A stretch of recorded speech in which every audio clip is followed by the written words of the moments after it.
আজকে হচ্ছে আমাদের ব্লগের হচ্ছে ডেস্টিনেশন শিলং, মেঘালয় এবং আসাম।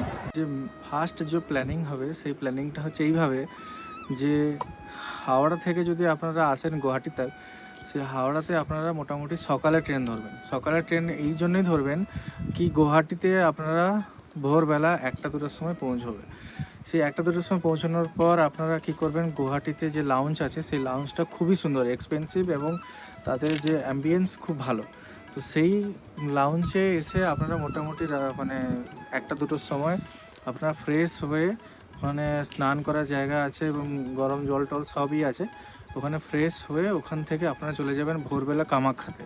কামাখ্যা মন্দিরে যাওয়ার পর সেখানে আপনারা পুজো দিয়ে মোটামুটি 10টা-11টার মধ্যে কমপ্লিট হয়ে যাবে এবং 10টা-11টার পরে আপনারা চলে আসবেন গুয়াহাটির পল্টন বাজারে এবং সেই পল্টন বাজারে এসে আপনারা পাবেন শিলং যাওয়ার শেয়ার কার, যেখানে 500 টাকা লাগবে পার হেড। সেই শিলং যাওয়ার কার নিয়ে আপনারা চলে আসবেন শিলং পুলিশ বাজারে।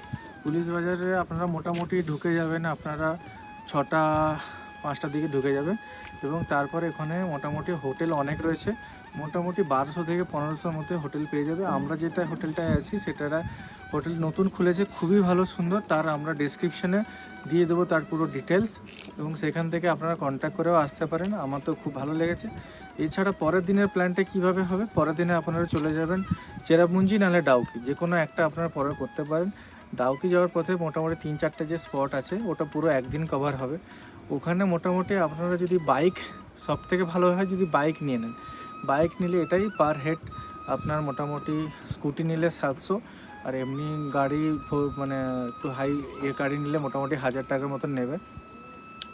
এবার সেটা বার্গেনিংয়ের উপর ডিপেন্ড করছে। বাইক নিয়ে ডাউকি যাবার আমি বাইক আমি না বলবো, কারণ এখন হচ্ছে কনস্ট্রাকশন চলছে রোড, তো মোটামুটি 3-4 বছর লাগবে, তাই জন্য বাইক রাইডিংটা ডাউকিতে না করে চেরাপুঞ্জিতে করাটা ভালো। তো ডাউকি যাওয়ার পর আপনারা মোটামুটি যদি গাড়ি বুক করেন তো মোটামুটি আপনার 2800 থেকে 3000 টাকার মধ্যে আমার বেস্ট হবে। এর বেশি এক্সপেন্সিভ করবেন না, বার্গেনিং করলে আপনার মোটামুটি 3000-এর মধ্যে আপনি পেয়ে যাবেন। মোটামুটি 4টে ভিউ পয়েন্ট দেখে আপনার ফিরে আসতে পারবেন 5টা-6টার মধ্যে এবং প্রত্যেকটা ভিউ পয়েন্টে মোটামুটি দুটো সব থেকে ভালো, সেটা হচ্ছে ডাউকি লেক। সেই লেকটা পুরো বাংলাদেশ বর্ডারের কাছে রয়েছে এবং এই বাংলাদেশ বর্ডারের কাছে আপনি মোটামুটি পার হেড বোটিং করার জন্য 500 টাকা করে লাগছে 45 মিনিট, এইটাই সব থেকে বেস্ট। তারপরে আপনারা সব থেকে ওখানে ভালো ভিউ পয়েন্ট পাবেন, সেটা হচ্ছে লাইভ রুট ব্রিজ, যেটা ন্যাচারাল যে ব্রিজ আছে সেই ব্রিজ।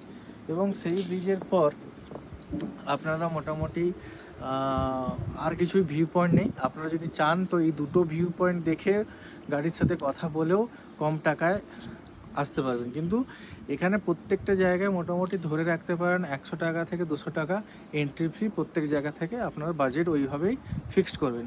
পরের দিন চলে আসবেন চেরাপুঞ্জি। চেরাপুঞ্জিতে বাইক নিয়ে অবশ্যই আসবেন, এখানে বাইক নিয়েই একমাত্র খুব ভালো লাগবে। এখানে 7টা স্পট আছে, 7 সিস্টার ফলস, এই ফলস এইসব আছে, কিন্তু বর্ষাকালে সবথেকে বেস্ট টাইম আমার মনে হয় যে বর্ষাকালে আসা বা বর্ষার শেষ আর শীতের শুরু, এই সময়টা সব থেকে মনে হয় বেস্ট। এরপরে হলে কি হবে, আপনার যে ফলসগুলো হয়েছে সেই ফলসগুলোতে আপনার হচ্ছে কোনো রকম জল থাকে না, তাই ফলসগুলো ভিউ পাবেন না। তাছাড়া আপনারা গাড়িতেও আসতে পারেন, গাড়িতে আমরা কথা বলেছি, কন্ট্যাক্ট নাম্বার আমরা দিয়ে দেবো ডেসক্রিপশানে।